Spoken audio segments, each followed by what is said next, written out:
Hello students, इस समय हम 18 मार्च को फर्स्ट शिफ्ट में जो पेपर हुआ उसको एनालाइज कर रहे हैं। मैंने 16 मार्च 17 मार्च के जितने पेपर एनालाइज किए उसमें ये ऑब्जर्वेशन आई कि पेपर तो सारे इजी आ रहे हैं, लेकिन कुछ चैप्टर से क्वेश्चन काफ़ी ज़्यादा थे। जैसे मैंने देखा था कि स्टोइकियोमेट्री से कुछ पेपर्स में 2 या 3 क्वेश्चन तक मिले, एक में तो 4 भी मिले थे। सरफेस केमिस्ट्री से भी क्वेश्चन मिले थे, लेकिन आज का जो पेपर एनालाइज किया इसमें सरफेस केमिस्ट्री से मतलब कि शॉकिंग था कि सरफेस केमिस्ट्री से क्वेश्चन नहीं आए। जबकि मुझसे कल बच्चों ने फोन करके भी पूछा और बच्चों ने कि सर क्या सरफेस केमिस्ट्री से कंटिन्यू क्वेश्चन आ रहे हैं, तो नेक्स्ट पेपर में भी आएंगे आज मॉर्निंग प्रिपरेशन। मैंने कहा भाई जो यूनिट छूट गई हैं उनसे भी आ सकते हैं, और मैं ये नहीं कह सकता सरफेस से नहीं आ सकता, लेकिन हाँ सरफेस से इतनी बार आ गया तो मुझे लग रहा था कि शायद सरफेस से मे भी इस बार ड्रॉप हो जाए, और वही हुआ जिन बच्चों ने डिस्कस किया।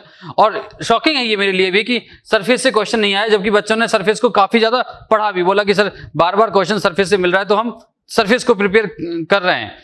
लेकिन यहाँ पर सरफेस से हमें जो अभी मेमोरी बेस हमने बच्चों से क्वेश्चंस लिए उसमें किसी ने भी नहीं बोला कि सर सरफेस से क्वेश्चन आया। बच्चे भी बोल रहे थे कि सर हमने सरफेस पढ़ के भी गए काफी कुछ ज्यादा, क्योंकि हमने 2-3 दिन देखा, 2 दिन तक कि वो पेपर्स में क्वेश्चंस आ रहे हैं सरफेस के, लेकिन इस पेपर में नहीं आए। और पेपर लेकिन एज इट इज वही बात है, फिर से मैं ये बात बोलूंगा, पेपर फिर से बहुत इजी है। आप देखो ये क्वेश्चन है, एक मोल कॉन्सेप्ट का केवल यूनिटरी मेथड पर क्वेश्चन फ्रेम करना था। किसी को यहाँ पर एक्स की वैल्यू पूछी है, एवोगैड्रो का यूज करेंगे, एक्स की वैल्यू कैलकुलेट करनी है मोल निकाल के, बड़ा सिंपल क्वेश्चन था।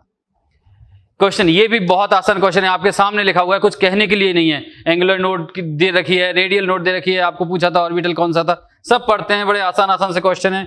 कुछ इसमें एनालिसिस लाइक पार्ट भी नहीं बचता है। ये देखो थर्ड क्वेश्चन में बॉन्ड एनर्जी बेस्ड डेटा, सारी बॉन्ड एनर्जी, कहीं मान लीजिए कोई ट्विस्ट करते, कुछ करते, किसी एक की बॉन्ड एनर्जी निकलवाते, या कुछ ऐसा कंपाउंड देते जिसमें कुछ स्ट्रक्चर पता नहीं होता बच्चे को, या स्ट्रक्चर में बॉन्ड पता नहीं होते, तो कंफ्यूजिंग क्वेश्चन हो सकता था। लेकिन ये बड़े आसान से क्वेश्चन दे दिए, बस वैल्यू डालो और आंसर्स निकालो, इजी क्वेश्चन है सारे। ये क्वेश्चन है केमिकल काइनेटिक्स से, इतना आसान क्वेश्चन, फिर से देख लो। रेट कैलकुलेट करते हैं, ऑर्डर ऑफ रिएक्शन निकालना था, रेट दिया हुआ है, 3 इक्वेशन बनाओ, डिवाइड करो, ऑर्डर ऑफ रिएक्शन आ जाता है। इजी क्वेश्चन है, बहुत इजी क्वेश्चन है, कुछ करने का नहीं है इसमें।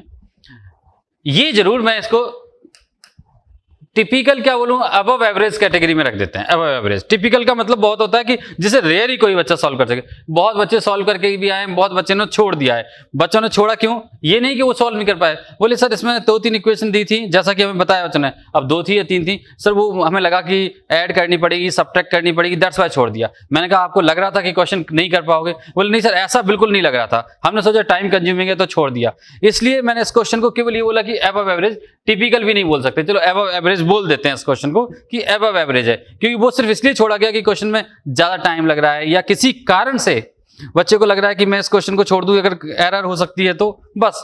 बल्कि बच्चों ने बोला कि सर क्वेश्चन देख के कॉन्फिडेंस आ रहा था कि हम क्वेश्चन कर सकते हैं। अच्छा यहां पर देखो, ये एक क्वेश्चन ये है, बड़ा अच्छा क्वेश्चन है, इसको मैं एवरेज में रखता हूं क्योंकि इसमें 2 चीजें कैलकुलेट करनी थी। आप देखो यहां पर एक्स निकालना है, पहले उसके लिए अल्फा निकालना पड़ेगा, तो एवरेज में, बट आसान क्वेश्चन है, ये करने लायक क्वेश्चन है, इसलिए इसको मैंने एवरेज में रखा। हालांकि इसको कुछ बच्चों ने, ऐसा मुझे कोई बच्चा नहीं मिला जिसने नहीं किया, लेकिन कुछ बच्चों ने ये बोला कि हमें क्वेश्चन करते टाइम ये लग रहा था क्या हम यहाँ पर अल्फा सही निकाल रहे हैं, वो एच ए का वैल्यू नहीं ले रहे थे। कुछ बच्चों ने आई की वैल्यू 1 डाल दी, क्यों सोच के 1 डाल दी मुझे नहीं पता चला इस बारे में। उन्होंने क्यों 2 मोल दिया था, आई की वैल्यू 1 डाल दी, जबकि वहां पर उन्हें निकालना था अल्फा की वैल्यू। अब जैसे ये क्वेश्चन, ये बहुत आसान क्वेश्चन आया है मोल कॉन्सेप्ट में, सॉरी इसमें सॉलिड स्टेट में कुछ नहीं था, स्ट्रक्चर कैलकुलेट करना था, कि सॉरी कंपाउंड कैलकुलेट करना था, क्या कंपाउंड होगा। अब उसमें टेट्राहेड्रल वॉइड दिए हुए हैं, आपको हमने ऑप्शंस बना के दिए हुए हैं, एक ऑप्शन सही है, हमने जो सॉल्यूशन दिए हुए हैं उनमें कौन सा ऑप्शन सही है आप देख लेना, वो आपका आंसर है। बट और ऑप्शन मैच कर लेना, हो सकता है वो ऑप्शन ना हो दूसरे हो, बट सही वाला आंसर हमने इसमें रखा हुआ है। अब जिन बच्चों को जरा सा भी डाउट है कि टेट्रल वॉइड कितने होते हैं, ऑक्टल वॉइड कितने होते हैं, कुछ बच्चों ने इसमें मिस्टेक कर दी, वो टेट्रल वॉइड की क्वांटिटी गलत लिख के आ गए। जैसे मान लीजिए इस पे x है तो टेट्रल वॉइड कितने होंगे 2x, लेकिन किसी बच्चे ने x डाल दिया। लेकिन मैं इसके बावजूद भी इसको इजी ही कैटेगरी में रखता हूं, वो उस स्टूडेंट की एरर है, इसमें कोई क्वेश्चन टिपिकल नहीं है। अगर आप डेटा गलत रखेंगे तो फिर गलत हो गई। ये क्वेश्चन है बफर का, सीधा फॉर्मूला लगाओ, pH = pKa + log salt upon acid। Simple question है, इसमें कुछ भी नहीं करना था और डायरेक्ट इसमें डेटा पूछा था, बड़ा सिंपल है। तो मैं उम्मीद करूंगा कि इस इवनिंग में जो क्वेश्चन होने वाला है आपका, उसकी आप बहुत अच्छी प्रिपरेशन करें और पेपर बहुत पेशेंटली दें। पेपर बिल्कुल ऐसा ही मुझे लगता है कि अब लास्ट पेपर तो इजी मिलेगा और आप इस पेपर को अच्छा करके आए। Best of luck.